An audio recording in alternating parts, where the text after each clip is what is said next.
Magandang araw mga tol, pambansang kamao Manny Pacquiao, babalik daw sa loob ng ring at magkakaroon muna ng tune-up kontra Buakaw.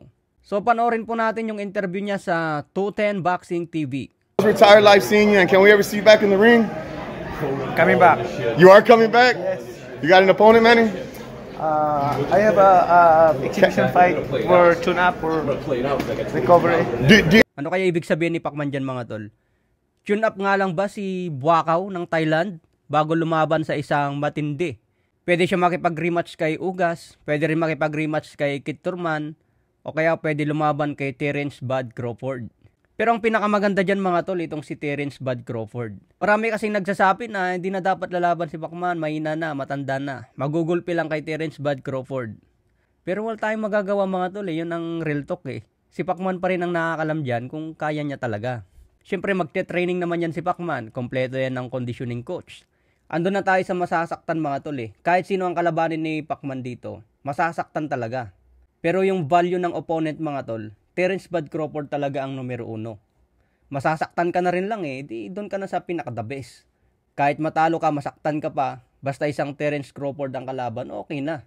Kaysa naman masaktan ka na, matalo ka pa sa isang fighter na hindi naman undisputed. Si Pacman na lang yung nakakaalam kung kaya pa niya maipanalo ang laban. Kaya abangan po natin yan mga tol, baka biglayin tayo ni Pacman, no? Babalik ka agad.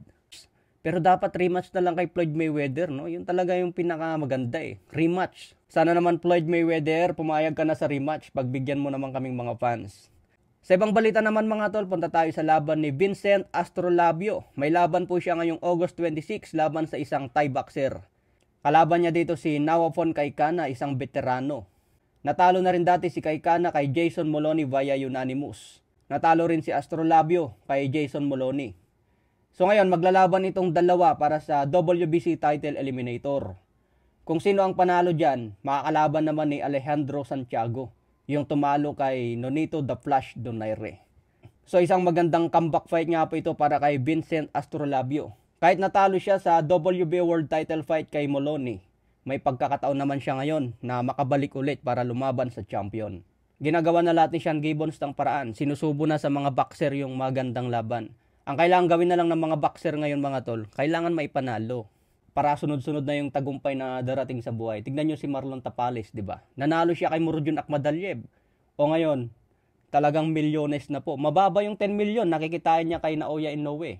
Kaya dapat, pag binigyan ka na ng pagkakataon ni Sean Gibbons, aba itodo mo na. Kailangan mo nang maipanalo para tuloy-tuloy ang pag-angat sa buhay. Siyempre, pag panalo ka lagi, champion, makahawak ka ng titulo, milyon-milyon nang kikitain mo dyan. Katulad kay Mark Magsayo, nakahawak ng WBC belt. Napakalaki po ng kinita niya laban kay Gary Russell Jr. Tapos dinepensahan pa niya yung titulo laban kay Ray Vargas. So tiba-tiba si Magsayo doon. Nabanggit na rin natin si Magsayo mga tol, nagpost kanina sa kanyang Facebook. So aakyat na si Mark Magsayo sa 130 pounds. Sabi nga niya mga tol coming at you at 130, can't wait. Anong ibig sabihin niyan? Dadayo ngayon si Magsayo sa baluarte ni Navarrete at Oscar Valdez. So malaki pa ang posibilidad na mapapalaban si Magsayo sa dalawang yan. Lalo na kung umakyat si Magsayo sa ranking at maging mandatory. Sureball na po yan na mapapalaban sa champion. Kaya yan po ang abangan natin. Ang paghasik ni Mark Magsayo sa 130 pounds. Kaya suportahan po natin. Okay mga tol, hanggang dito na lang muna tayo sa ngayon. Maraming salamat po.